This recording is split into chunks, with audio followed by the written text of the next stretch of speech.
Hello, everyone. My name is Tom Ayres. I'm the senior staff writer with the Vermont Standard newspaper in Woodstock, and I'd like to welcome you to this edition of Legislative Update with Representative Tesha Buss of Woodstock, also represents Reading and Plymouth in the Vermont State Legislature. Hello, Tesha. How are you this week? I'm wonderful, Tom. Thanks for having me on. Excellent. It's great to be back with you this week.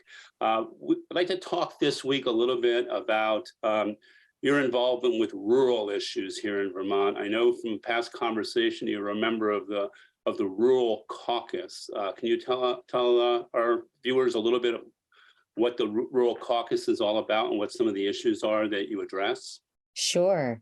You know, at the legislature, most of our work happens in committee. So I'm on the education committee, but I obviously have ideas and concerns from constituents that need to be addressed as well that have nothing to do with education.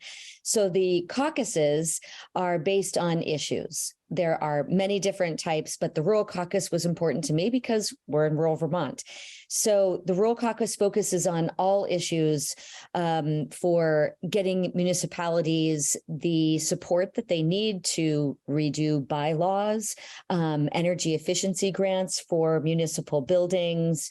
We work with the Vermont League of Cities and Towns, our regional planning commissions.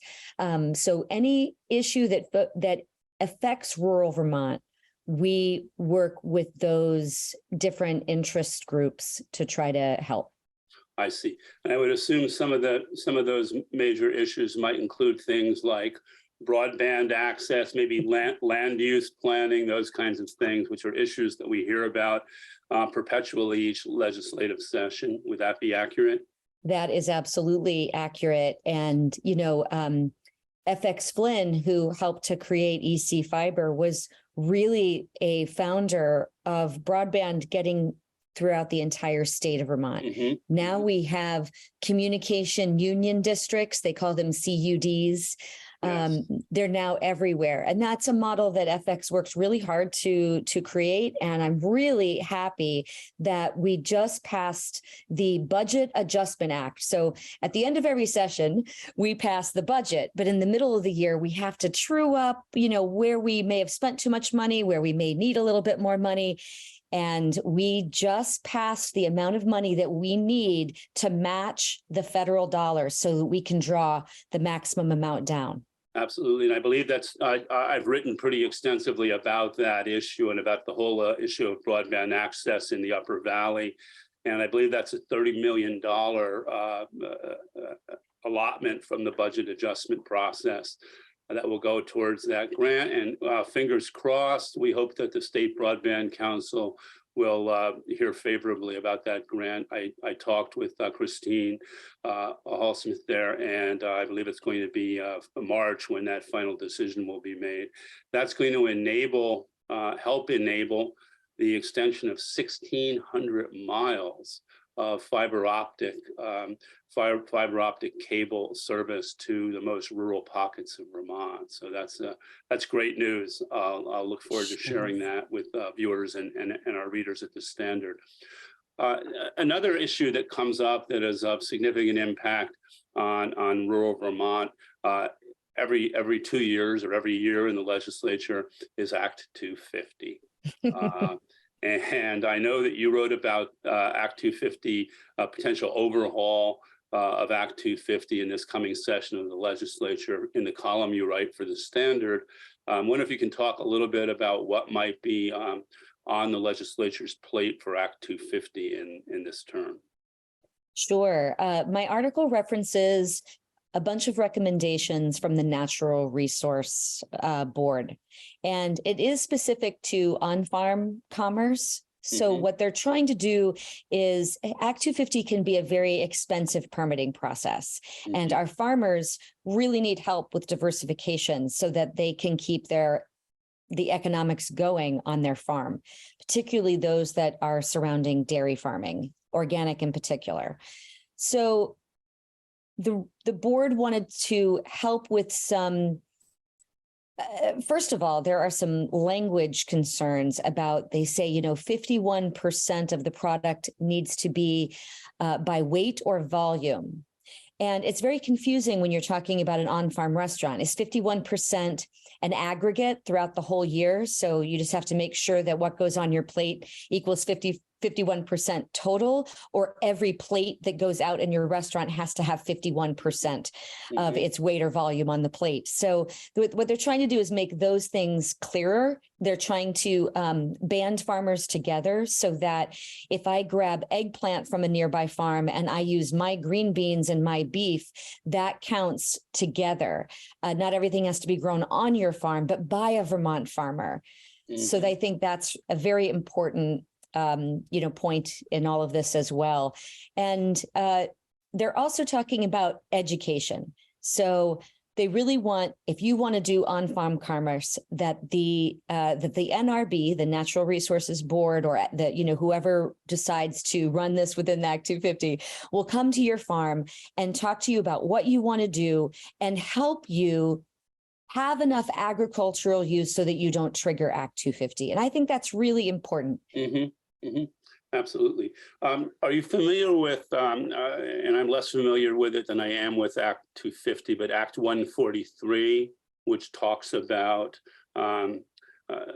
on-farm businesses, and actually it does in fact exempt a lot of on-farm businesses from the 50% plus regulations, but it's has language problems of its own. So it seems like there's some tweaking that needs to go on the state. Of course, here in the Woodstock area, the most recent and some would say controversial example of this kind of interplay between the NRB and government and the private and agricultural sector is Peacefield Farm. That's right. And that's engendered a lot of this discussion about on-farm restaurants. If I'm not mistaken, and I think you referenced this in your article in the Standard as well, local zoning regulations still are going to be in effect, right? Correct in terms of really regulating these kinds of on-farm businesses at the local level. Much of it still falls to the local regulators. Is that correct? That is correct. And none of the recommendations from the Natural Resources Board were put in place to restrict municipalities in any way. And are there any other aspects of Act 250 that you and your fellow legislators might be taking a look at this session that you're aware of? It's a great question. Most of it has to do with housing.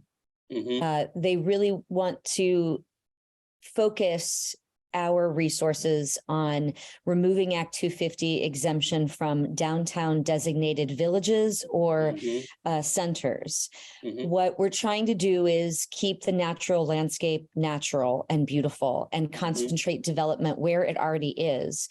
And that means providing the opportunity for there to be less regulation in a building that's already used for many apartments. If you do a substantial amount of renovation, you can trigger Act 250. If you have 5 units in one building and you're a developer that just bought another building and are still trying to make another 5 units, even though they are already units, you're still triggering Act 250 because there are laws about how many within a certain mile radius. So that's mostly, mostly what they're working on. Because it also reduces the cost of housing.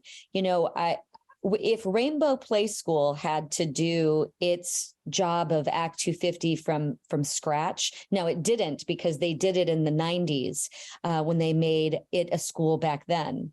So I only had to do a small amendment, but that permit would have been substantial enough it was around $50,000 that we would have had to pay Act 250 alone. That doesn't include our fire safety permit and for general construction, and then permits for electrical and plumbing and sprinkler pipes. So we had to get all of those permits in advance before they would let us close on the building. And we would have gambled with a significant amount of money. So I think there's work to be done on helping small businesses and nonprofits and childcares get through the process from a financial perspective. Absolutely. And this is an issue that I've in speaking to people, small business people, small farmers,